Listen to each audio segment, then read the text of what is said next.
하나님의 내재와 마음속에 머무름. 하나님은 마음속에 거함으로 우리가 깨닫기만 한다면 그가 지척에 있음을 알 수 있다.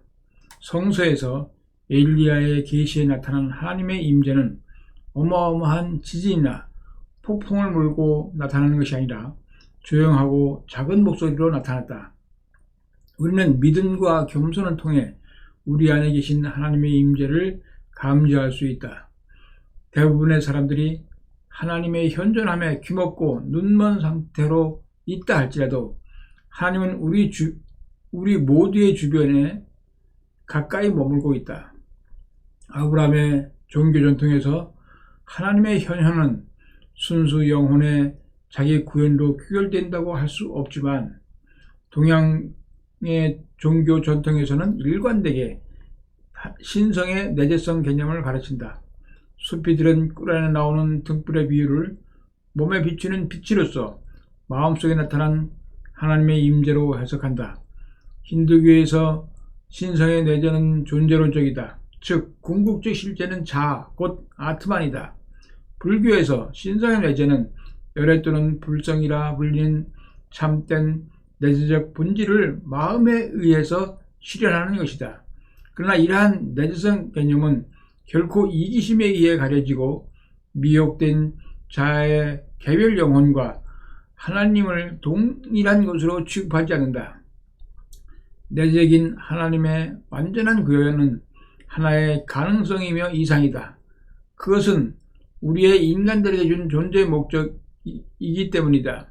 문선명선생의 가르침처럼 하나님은 우주를 완성하고 하나님의 심정을 체휼하도록 인간학자를 창조하셨다. 종교 경전의 내용이 되겠습니다. 진실로 하나님은 인간을 창조하여 인간이 자기의 마음속에 속삭이고 있는 것을 알고 있으며 또한 하나님은 인간이 목에 있는 혈관보다 내가 인간에게 더욱 가까이 있느니라. 이슬람입니다. 보아라, 하나님의 나라는 너희 가운데에 있다. 기독교입니다. 하나님의 말씀은 살아있고 힘이 있으며 어떤 양날 칼보다도 날카로워서 사람 속을 꿰뚫어 혼과 영을 갈라내고 관절과 골수를 갈라놓기까지 하며 마음에 품은 생각과 의향을 가려냅니다. 하나님 앞에서는 아무것도 숨길 수 없고 모든 것이 그의 눈앞에 벌거숭이로 드러나 있습니다. 우리는 그의 앞에 모든 것을 드러내놓아야 합니다. 기독교입니다. 이 땅의 모든 백성에게 생명을 부여하고자 하는 마음, 그것이 바로 나를 살찌우는 마음이다. 신도입니다. 그대는 어찌 신을 구하러 숲으로 가는가? 신은 모두의 가슴 속에 살아 숨쉬나니 그는 또한 그대와 더불어 있음을 알라. 향기가 꽃 속에 머물듯 사물이 거울 속에 비쳐있듯 신이 만유에 거하나니 그대 안에서 신을 구하라. 그거가 되겠습니다. 지극히 높으시니 보좌에 앉아 계시느니 거룩한 분이라 불리는 이께서 말씀하신다. 나는 높고 거룩한 보좌에 앉아 있으면서도 얻어맞아 용기를 잃은 사람들과 함께 살며 잃은 용기를 되살려주고 상한 마음을 아물게 해주리라. 기독교입니다. 빛나는 황금의 갑 속에 사랑과 자비의 주가 숨어있나니 그는 물들미 없는 무청정이며 부분으로 나누어짐이 없어라. 알지어다 빛 중에 비치신 그를 태양도 달도 별도 그를 비추지 못하고 번갯불의 선광도 땅의 그 어떤 불빛도 그를 비출 수 없나니 주는 만유를 비추시는 빛이라. 그가 빛날 때 만유도 그를 따라 빛난다. 힌두교가 되었습니다. 하나님은 하늘과 땅의 빛이라. 그 빛이 비유하사 벽 위에 등불과 같은 것으로 그 안에 등불이 있으며 그 등불은 또한 유리 속에 있도다. 그 유리는 축복받은 올리브 기름으로 별처럼 밝게 빛나도다. 그것은 동쪽에 있는 나무도 아니요 서쪽에 있는 나무도 아니니라. 그 기름은 불에 닿지도 아니하나 더 빛나 빛 위에 빛을 더하도다. 하나님은 그분이 원하는 자를 그 빛으로 인도하시며 사람들 위해 비유를 보이시니 하나님은 모든 것을 아심으로 충만하시노라. 이슬람이 되겠습니다. 주는 청각, 시각, 촉각, 미각, 후각 그리고 마음에 서 있으며 그는 마음과 감관들이 향수하는 것을 향한다. 미혹된 자들은 그의 흔적을 감지하지 못한다. 오직 지혜의 눈을 지닌 자만이 존재의 상태에 있거나 나아가거나 육체 안에 있거나 경험하고 있는 그를 본다. 또한 요가 행자들도 자기 자신 안에 있는 그를 보려고 노력하면 볼 수 있다. 힌두교입니다. 내가 내 아버지 안에 있고 너희가 내 안에 있고 또 내가 너희 안에 있음을 알게 될 것이다. 기독교입니다.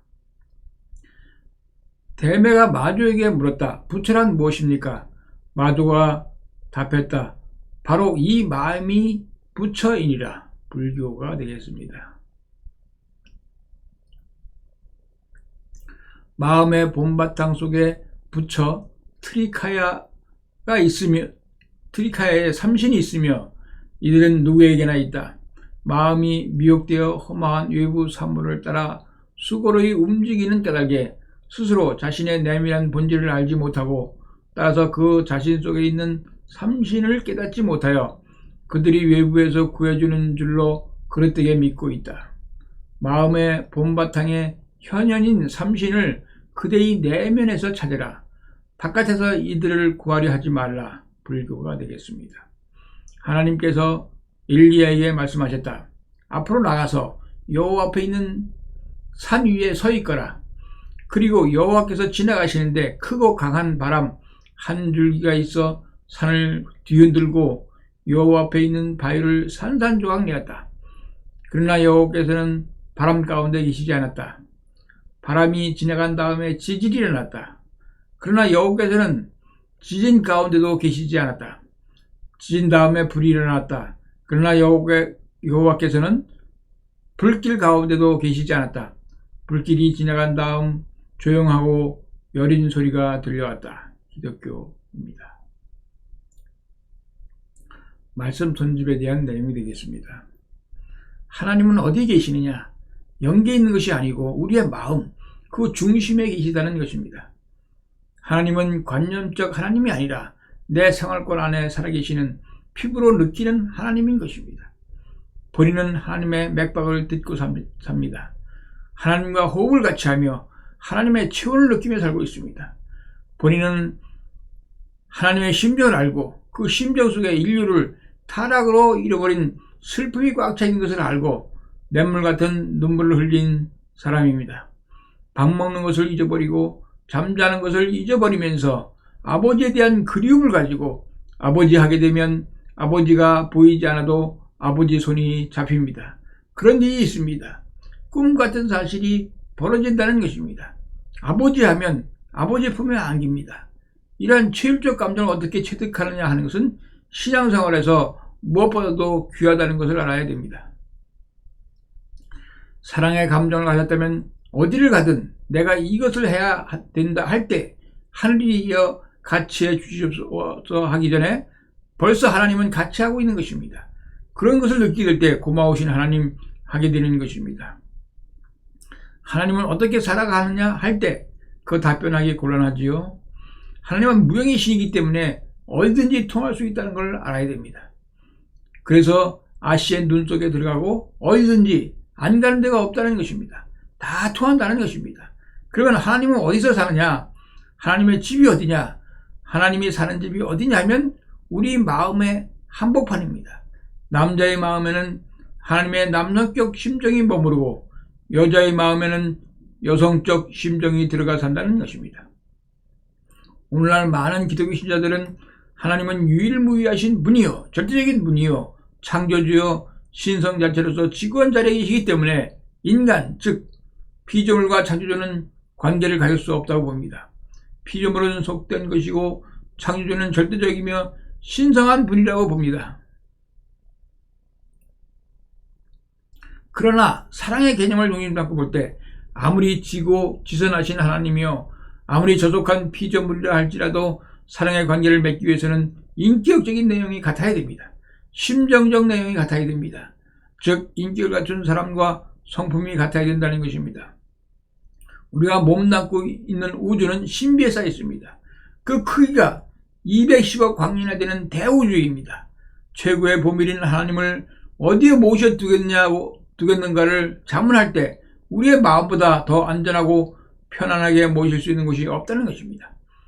하나님의 대상 자리에 서서 구형운동을 하면서 영속할 수 있는 것이 마음이기에 인간은 영생할 수 있는 것입니다. 거대한 하나님이지만 인간은 소우주이기 때문에 내가 하나님 안에 들어감으로 말미암아 그 거대한 하나님이 내 속으로 들어온 느낌이 드는 것입니다. 그런 느낌을 받아야만 하나님 안에 내가 있고 내 안에 하나님이 계시다는 것을 말할 수 있습니다. 그래서 예수님도 그런 얘기를 했던 것입니다. 무한히 크신 하나님이지만 인간이 그 속에 흠뻑 들어가야만 하나님도 작용하신다는 것입니다. 섭리적인 혜택에 의하여 살아계신 하나님이 우리 지근에 계십니다. 이제부터는 인류가 일찍이 경험해보지 못했던 영적인 경험들, 즉 초월의 세계와 교류를 많이 하게 될 것입니다. 빈번히 일어나는 영적 역사로 말미암아 인류는 직접 간접으로 큰 영향을 받게 될 것입니다. 특히 하나님과 신령의 역사에 의한 감화를 경험한 인간은 하나님을 조심하고 영성의 개발과 함께 결정적인 인격 변화를 일으키게 될 것입니다.